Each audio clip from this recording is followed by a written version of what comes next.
Quand nous contemplons l'immensité du cosmos, les merveilles de notre système solaire nous captivent.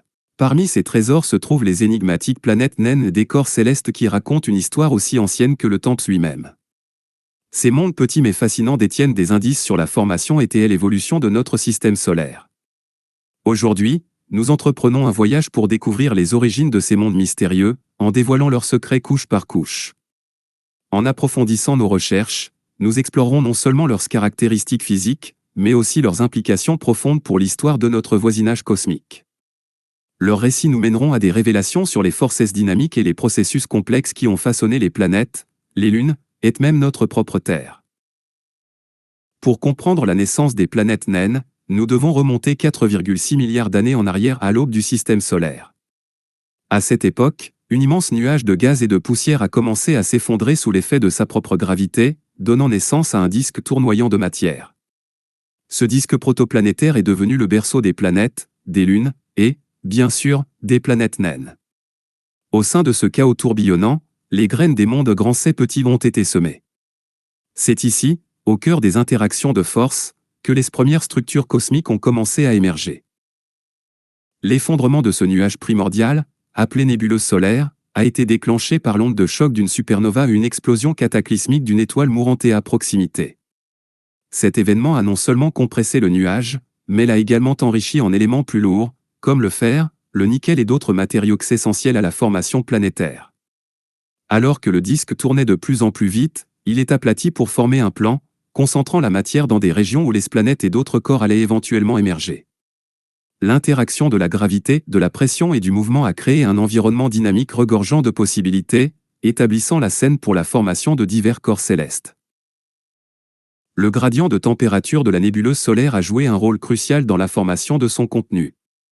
Près du Soleil, la chaleur intense a vaporisé les composés volatiles, ne laissant que des matériaux rocheux. Plus loin, des températures plus fraîches ont permis aux glaces et aux gaz de persister, créant un contraste marqué dans la composition des corps du système solaire intérieur et extérieur. Cette diversité de conditions a jeté les bases de l'incroyable variété d'objets célestes que nous observons aujourd'hui. La différenciation entre les planètes rocheuses internes et les corps glacés externes a été un facteur clé dans le développement unique des objets célestes, y compris des planètes naines. En outre, les champs magnétiques et les turbulences au sein du disque ont influencé le mouvement et l'agrégation des particules. Les régions à densité plus élevée sont devenues des foyers d'accrétion, où les planétésimaux et les blocs constitutifs des planètes ont commencé à se former.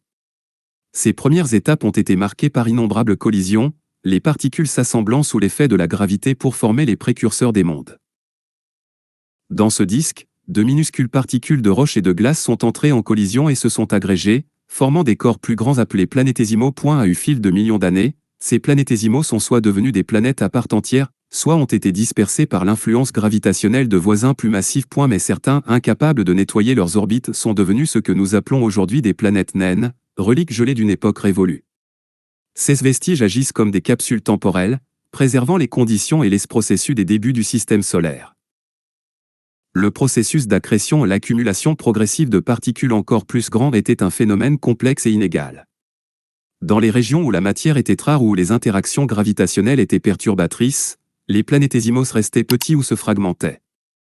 Cependant, dans certaines poches du système solaire, ces corps ont grandi en protoplanètes, dont certaines ont évolué en planètes naines. Leur formation témoigne du délicat équilibre des forces au sein du disque protoplanétaire.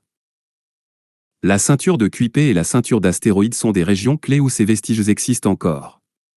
Dans la ceinture de Kuiper, des corps glacés comme Pluton et Oméa se sont formés sous l'influence des conditions froides et lointaines. Pendant ce temps, Cérès, situé dans la ceinture d'astéroïdes, a émergé dans une zone dominée par des matériaux rocheux. Ces environnements ont non seulement déterminé leur composition, mais ont également influencé leur évolution géologique ultérieure. Cette distinction met en évidence la diversité des processus qui ont conduit à la formation de ces mondes fascinants.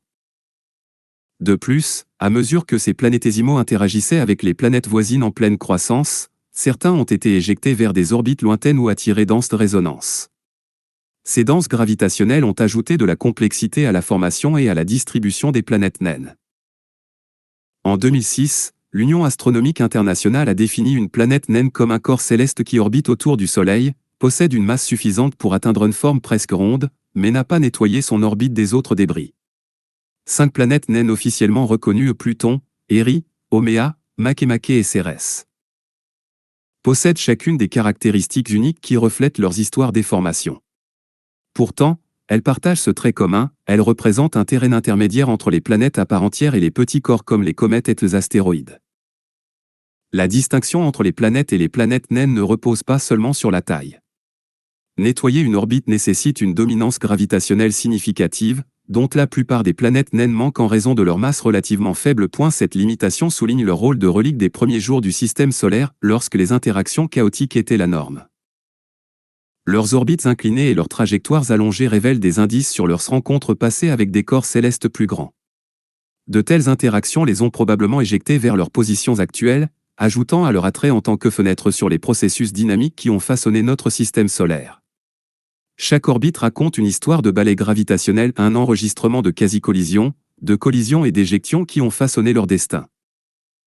Pluton, autrefois considéré comme la 9e planète, réside dans la ceinture de Kuiper, une région au-delà de Neptune remplie de corps glacés. Son voyage a commencé dans les confins du système solaire, où les températures plus basses ont permis aux composés volatiles comme le méthane et l'azote de geler. Les caractéristiques complexes de la surface de Pluton, y compris son glacier en forme de séhure, témoignent d'une histoire géologique dynamique façonnée par la chaleur internite de possibles océans souterrains. La rétrogradation de Pluton au statut de planète naine en 2006 a suscité des débats parmi les scientifiques et le grand public. Cependant, cette reclassification a apporté une clarté à notre compréhension des corps célestes. Pluton n'est pas seul dans sa région et elle est l'une des centaines, voire des milliers, de mondes glacés au sein de la ceinture de Kuiper. Sa plus grande lune, Charon, forme un système binaire unique avec Pluton, les deux corps orbitant autour d'un centre de gravité commun situé en dehors de Pluton. Cette relation a des implications profondes pour notre compréhension de la mécanique orbitale et des interactions gravitationnelles. L'atmosphère de Pluton, composée principalement d'azote, s'étend et se contracte en fonction de sa distance au Soleil, un phénomène qui continue de fasciner les chercheurs. En 2015, la mission New Horizons de la NASA a fourni une mine de données, révélant de caractéristiques de surface complexes telles que des montagnes de glace imposantes, de vastes plaines d'azote et de possibles cryovolcans. Ces découvertes suggèrent que Pluton n'est pas un monde figé et immobile, mais un monde qui continue d'évoluer, mu par des sources de chaleur interne et des interactions externes. Ces modèles météorologiques dynamiques et ces changements saisonniers soulignent davantage sa complexité en tant que corps céleste. Les données de cette mission ont transformé notre compréhension des mondes glacés et inspiré l'exploration d'autres planètes naines. Bien que Pluton et Erie attirent beaucoup d'attention, elles ne sont qu'un début. Le système solaire regorge de potentielles planètes naines, chacune avec sa propre histoire unique. Des mondes comme Haumea, avec sa forme allongée et sa rotation rapide, ou Makemake, connu pour sa surface glacée brillante, illustrent la diversité de ces corps célestes. Ces mondes ne sont pas de simples reliques gelées, mais des laboratoires actifs où les forces de la nature continuent de façonner leur évolution. Ils nous incitent à affiner notre compréhension de la science planétaire et éveillent notre curiosité sur les frontières inexplorées de notre système solaire. Les planètes naines peuvent être petites, mais leurs histoires sont grandes. Elles nous rappellent que même les plus petits objets du cosmos peuvent détenir les clés pour comprendre notre place dans l'univers. Merci de nous avoir rejoints dans ce voyage. N'oubliez pas d'aimer, de vous abonner et d'appuyer sur la cloche de notification pour plus d'exploration de l'espace, de la nature et de la vie.